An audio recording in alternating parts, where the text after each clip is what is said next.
Hast du dich schon einmal gefragt, warum sich manche Wochen wie eine tiefe emotionale Reise anfühlen, bei der gleichzeitig der Drang nach Verbundenheit und der Ruf nach eigener Wahrheit in dir lauter werden? In dieser Woche erleben wir genau diese faszinierende Mischung. Während die sanfte Fischeenergie uns nach innen ruhen lässt, rütteln kraftvolle Transite und rückläufige Planeten an unsere alten Gewohnheiten.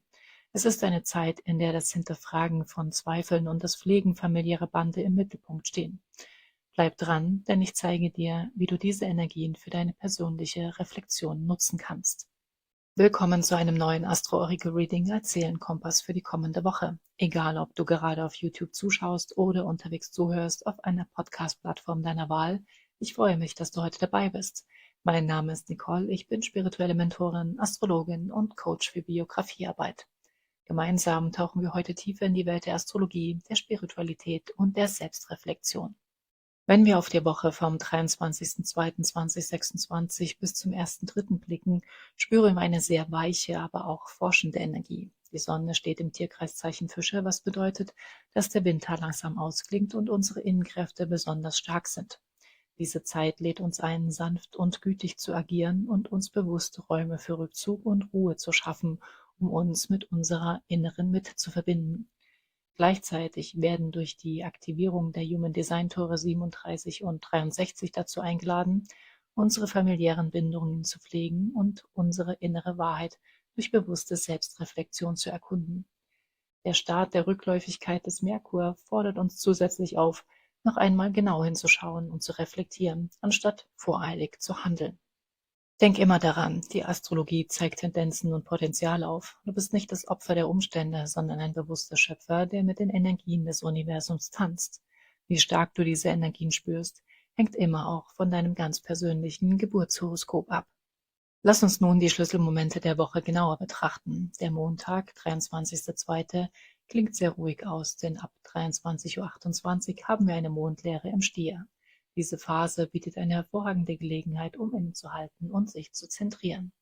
Am Dienstag, den 24.02., erwartet uns ein Portaltag, an dem der Schleier zur Andeswelt sehr dünn ist und Meditationen meist zu tiefgreifenden Erkenntnissen führen können. Zudem wird das Human Design Tor 37 aktiviert, das Tor der Familie, welches die Liebe zur Familie und das Gefühl der Zusammengehörigkeit in den Vordergrund stellt. Um 3:28 Uhr wandert der Mond in die Zwillinge und erreicht dort um 13:26 Uhr den Halbmond. Dieser Halbmond symbolisiert einen Wendepunkt und ist eine Einladung, unsere Pläne bewusst anzupassen. Der Mittwoch, der 25.02., ist stark von der neugierigen und kommunikativen Zwillinge-Energie geprägt, bevor um 23:59 Uhr erneut eine Mondleere beginnt, die dazu einlädt, den Tag in sanfter Ruhe ausklingen zu lassen. Am Donnerstag, den 26.02., wird es intensiv. Um 4:41 Uhr bildet Lilith ein Quadrat zur Sonne. Hier begegnen sich archaische, unbewusste Kräfte und das bewusste solare Prinzip. Es ist eine Konstellation, bei der das Ziel in der Akzeptanz von Gleichwertigkeit und Gleichberechtigung liegt. Um 6:11 Uhr wechselt der Mond in den Krebs, wodurch wir eine Sehnsucht nach Heim, Ruhe und Geborgenheit verspüren. Sehr wichtig ist, dass Merkur um 7:49 Uhr rückläufig wird. Dies ist ein Aufruf, das Tempo herauszunehmen und Kommunikation nach innen zu richten. Am Abend um 20:04 Uhr verbindet sich die Sonne im Trigon mit dem Mond, was ein wunderbares Gleichgewicht zwischen der gestalteten Wirklichkeit und den Wunschträumen des Innenlebens schafft. Der Freitag, der 27.02., bringt um 17:20 Uhr ein Quadrat zwischen Mars und Uranus mit sich. Dies kann symbolisch auf einen Konflikt zwischen individuellen Freiheitsbedürfnissen und Gruppendynamiken hinweisen.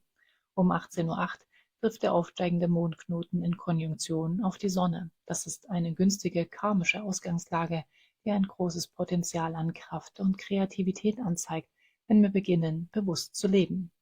Am Samstag, den 28.02., dürfen wir uns um 6:22 Uhr über eine harmonische Konjunktion von Merkur und Venus freuen, bei der Verstand und Kommunikation von einem starken Harmoniestreben beeinflusst werden.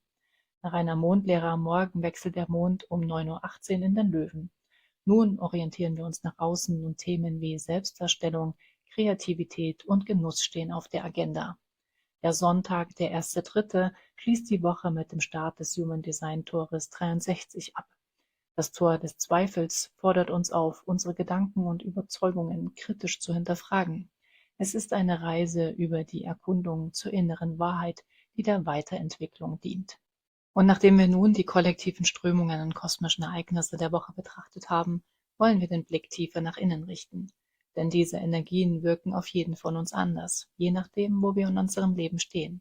Um eine persönliche Brücke zu diesem Thema zu schlagen und dir eine ganz individuelle Seelenbotschaft mit auf den Weg zu geben, lass uns einen Blick auf die Orakelkarten für die 3 Qualitäten der Tierkreiszeichen werfen.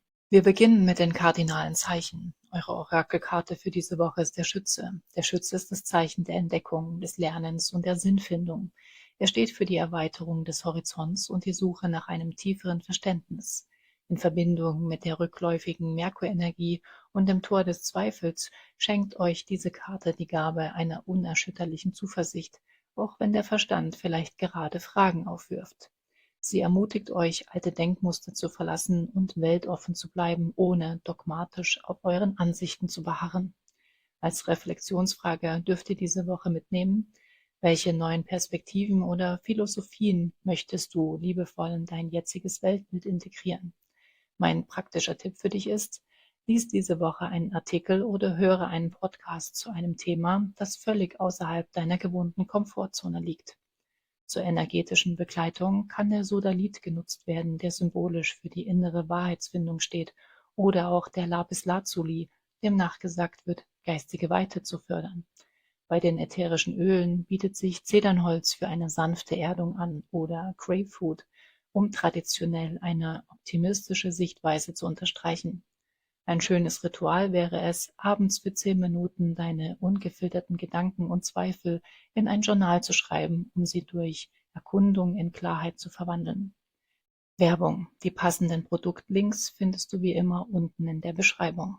Kommen wir zu den fixen Zeichen. Eure Karte für diese Woche ist das Wasserspiel. Diese wunderschöne Karte steht für die spielerische und leichte Seite des Lebens.